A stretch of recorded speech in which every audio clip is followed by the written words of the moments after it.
እዞም ሎማዓንቲ ዝነግረክ ባህርታት ካብ ሓደ ወዲ ተባዕታይ እንተርኢ ከሉ ካብዚ ወዲ እዚ ብቕልጡፍ ርሓቂ ወይ ድማ እዞም ባህርታት እዚኦም ኣፍቃሪኽ እንተደኣ ዘርእየክ ኣሎ ኮይኑ ሓፍታይ እዚ ባህሪኡ እዚ ንከስተኻኽሎ ክትሙክር ክትፅዕር ኣለኪ ፍቅረኛኸ ተዘይኮይኑ ግን ብቕልጡፍ ካብዚ ወዲ ተባዕታይ እዚ ክትርሕቀለኪ ብምንም ነገር ምዝ ሰብ ዘለኪ ርክብ ብደንቢ ጌርኺ ክተቋርፅዮ ኣለኪ ንባዕልኽን ንስምዒትኽን ንዕላማኽን ሒዝኺ ጥራይ ብትትደልዮ መንገዲ ክትጓዓዝ ድማ ኣለኪ ጓል ኣንስተይቲ ካፍቶም ለየድልይዋ ወይ ድማ ዕላማኣ ዘሰናኽልዋ ተባሂሎም ካብ ዝፅርሑ ሓደ እቲ ከምዚ ዓይነት ባህሪ ዘለዎ ወዲ ተባዕታይ እቲ ሓደን ወሳንን እዩ እና ድማ ሓፍተይ እዞም ባህርታት እዚኦም እተስተውዕልሉ ወዲ ተባዕታይ እንተደኣ ኮይኑ ፍቅረኛ ከተኮይኑ ፍቅሪ ስቁልካ ዝግደፍ ነገር ስለዘይኮነ ከተስተኻኽልዮ ፃዓሪ ሞክሪ ኣብ ቀረባ ዝርከብ ወዲ ተባዕታይ ሕጂ ፍቅሪ ምሳኺ ክምስርት ዝደሊ እንተደኣ ኮይኑ ግን ፈፂምክ ከይትሰሓሓቲ ካብዚ ወዲ እዚ ብብዙሕ ኪሎ ሜትር ክትርሕቀለኪ እቲ ቀዳማይ ነጥቢ ናይ ስራሕ ሞራል ዘይብሉ ወዲ ተባዕታይ ኣብ ምምራርን ኣብቲ ጎደሎታትን እናርአየ ጥራይ ፎከስ ዝገብር እንተደኣ ኮይኑ ሓይሊ ዘይብሉ ንክልወጥ ከምዚ ዓይነት ወዲ ተባዕታይ እንተደኣ ቀሪብካ ሓፍተይ ወይ ድማ ትፈልጥዮ ወይ ኣብ ጎንኽ እንተደኣ ሃልዩ ናይ ስራሕ ተላዓልነት ዘይብሉ ዕላማ ዘይብሉ ህኩይ ትፈልጥዮ እንተደኣ ሃልይኪ ወይ ዝቐርበክ ዘዋግዕክ እንተደኣ ሃልዩ ፈፂምክ ካብ ሰብ ክትርሕቀለኪ ምክንያቱ እቲ ባህሪ እዚ ንዓኺ እውን እዩ ዝመላልአኪ ንስኺ እውን ኣብ ስራሕ ሞራል ልክ ይህልወኪ ዕላማኺ ምንም ከም ዘይኮነ ንክስምዐኪ እዩ ዝገብር ሞራል ዘይብሉ ናይ ስራሕ ክኾን ይኽእል ናይ ተላዓልነት ሂወቱ ክቅይር እንተደኣ ዘይኽእል እንተደኣ ድሌት ዘይብሉ ኮይኑ ሓፍተይ ካብዚ ወዲ ተባዕታይ እዚ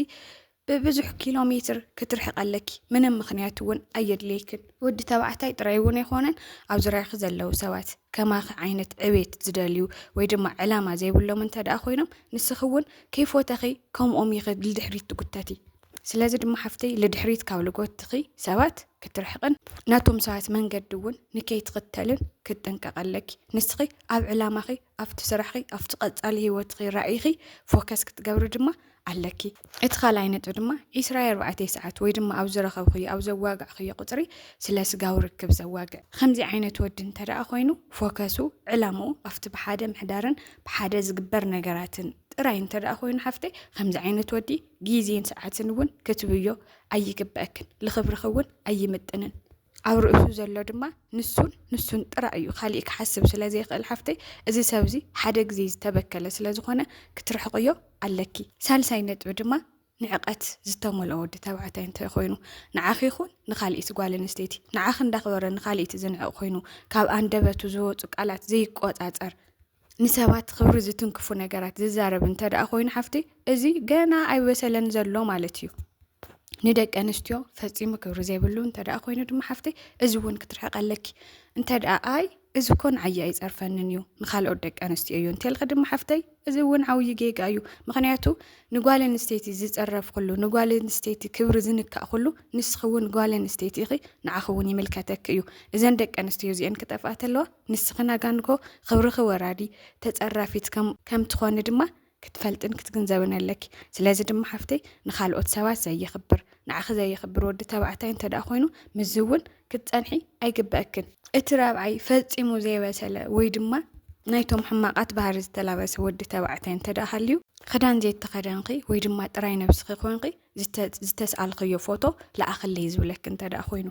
እዚ ወዲ እዚ ከምዚ ዓይነት ነገራት ዝናገረኪ ከምዚ ዓይነት ሕቶታት ዝሓተክ እንተኮይኑ ሓፍተይ ተኽኢልኺ ከዚ ብሎክ ወርዮ ጾታዊ ዝኾኑ ወግዕታት ዘብዝሕ እንተደኣ ኮይኑ ሓፍተይ ከምዚ ዓይነት ወዲ ክትቀርብ የብልኽን ተኽኢልኺ ከዚ ብሎክ ክትገብርዮ ኣለኪ ምሳኺ እውን ዘይኸይድ ሰብ ስለ ዝኾነ ከምዚ ዓይነት ወዲ ተባዕታይን ክሓተክን ከሎ ድማ እቲ ዝግብኦ መልሲ መሊስኺ ካብ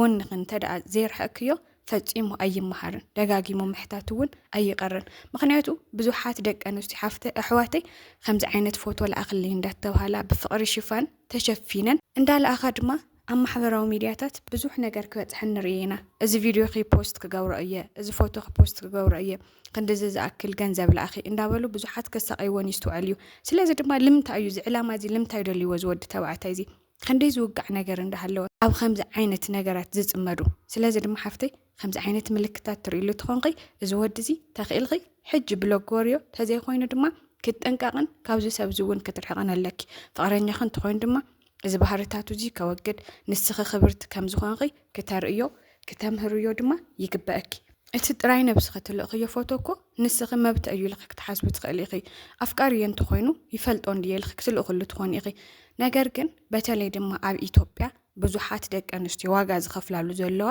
ሕማቕ ዓይነት መንገዲ ስለ ዝኾነ እዩ ሓፍቲ ዝዛረበክ ዘለኹ ብዙሓት ደቂ ኣንስትዮ ሕዋተይ ካብ ዘጋጠመን ዘዋግዓኒ ጥራይ ነብስክ ዝተሰኣልክዮ ፎቶ ለኣኽለይ ይብልዎን እሞ ንሳተን ድማ ይልእኻሎም ካብኡ ድሕሪኡ እዚ ፎቶ ፖስት ክገብሮ እየ ወይ ድማ ገንዘብ ለኣኺ በተለይ ድማ ኣብ ስደት ዘለዋ ሕዋተይ ብጣዕሚ እዮም ዘጥቅዕዎን ቶም ከምዚኦም ዓይነት ዝበሉ ዓይነት ሰባት ኣብ መጀመርያ ብጣዕሚ ጥዑያት ተወዳት ኮይኖም ይቐርብዎን ይፋለጥዎን እሞ ኣጋ መጨረሻ ድማ ፎቶ ልክልእኻሎም ይፅዕሩ እዚ ምስ ገበሩ ይሳክዐሎም ደቂ ኣንስትዮ ድማ ብፍቕሪ ዝኸውን ነገር በቃ ኩሉ ጥዑዩ ዝመስለና ፎቶ ይልእኻ ብዙሕ ቪድዮታት ይልእኻሎም ጥራይ ነብሰን ድዩ ኣድላይ ዘይኾነ ሰብ ክሪኦ ዘይክእል በቃ ፕራይቬት ዝኾነ ፎቶ ዶ ይልእኻ እዚ مستلأخهم زوم ساعات ياتو إذا فيديو بوست كجورأي إذا فوتو بوست كجورأي حج جنزب لأخلين ناولو سلازي فلتي حدو دي كاولبون تدا أفكيروكي كاولبون تدا أخويروكي نعاخ بوتان تدا أهليو حدا خمس يوم عينت حتوتات أي حد كن نعاخ خبر يوزا قدم كاو أفوون زك على زكاوت أي تعرن سلازي خمس عينت زلود تبعت هيدما زي بسالة نخالي علامة زدالي تزي خوينو خمس سلازي يبل حفتي كاوزي عينت ودزي كترحقن كتنققنا لك حامشاي بسوس زتت أمرا نجركن ناقانكو تسوسوسو كحدقو أيلو زي زعرن تدا أخوينو إذا حد تفلت اللهم من قدتات كحدقو زيريلو تدا أخوينو تسوس دم حفتي سوس برق سوس سلازلو قدافي أيولكن اتوالفسو كقدفو اللو اتوالفسو ندحرد أزي قدفو نسخي ناقانكو بعل تحادارو أبو دك تدا أخوينو وتوم دك خكاو سبزي زور سوا نجر حدا ولف أيوز خون سلازي دم حفتي ولف زلو أنت دا أخوينو اتولف دماك حد جوزيز عرن أنت دا أخوينو زود تبعتي زون كتار حقيو قالك اتي كقاد فو زيت عر أنت دا أخوينو تري لملك كتات ويد ما زهوك قالت دم أنا كول في بالليل بقى كزناني لأيز قبر زلخو إندا بلا نوعلون دا شوودة أفتوال فوسو أفتو زعتو والفي زيت أنح أنت دا أخوينو زقحمو زلخو زجسو زلخو بقى زسوتيو زلخو مستታት خلكو ጊዜ لمحلاف ينبر والفي بالليل يلو زعمن انت دا خوينو ازي فاطيمو زي لوات سوي حفتي كاف خمس عينت سو دما كترحقي عليك فقرنيا كتخوينو كتستخاخليو كتمخريو كقرفو موكري تزي خوينكن كتنققن كترحقن يزلك ناي بزحات دق انستي حواتي هيوت استبالاشي دما مزوم خمزيوم عينت دق تبعتيو بمقرابنيو ناغا سوسك حدقويه ناغا زولف دو كبلويه ناغا كلوطيه እንዳበሉ አፍትወልፍስ بمغنايوم ناين ጊዜኤንን ዕላምአንን ብዙሕ መስዋዕት ዝገበራ ደቂ ተንስቲ حواتي ስለዘለዋ ስለዚ ከምዚ ዓይነት ወዲ ክትርሕቂ ክትጠንቀቀለኪ እዚ ባህርታት ዝል ተላበሰ ወዲ ተባዕቲ ኣብ ህይወት ክትሃልዩ ድማ ሓፍተይ ብጣዕሚ ክትጠንቀቀለኪ ተኽኢልኺ خزي دوك تبل يولك كتقارص يولك مسؤول زلك ركب فرنيا كتخوينو دما كتغيريو كتلوط يومكري مخنياتو ابي وتخوشتي خمس يوم عينت اودات اندحر دات فلت اندحر دا قريب خونقي مرزي اختت ولا زلق هيوتخن كتبلاشوي بايدخ اختفقد زلق حفتي إذا تسرحيو لله خسحتت دما مليسو نعاخ يزقد قالي يزقد بيت سوي عرك دما يبلغن كله تسرحيو مسحتات نعاخ تمليسوم واغا كيخفلكم انتان ازوم زناغرات بتعمك تنققلهم لك حفتي اسكعزي سلازه دامت خنان دما بتعمي يلفت وكن قصال دما بخالي دس بلول بتقام بالخونه فيديو كسكامنكانه نچانالي حدشت لخونقن چانالي سبسكرايب بمغبار لايك بمغبار خاليتي حفتي خاليت عركي كتمهارولو ايال خننت امين خنالو دما نخالوت دك انستي ون شير بمغبار اذا حسب نكسما اغبري قصالي دس بلول تقامي بالخونه فيديو كسكامنكانه تشاو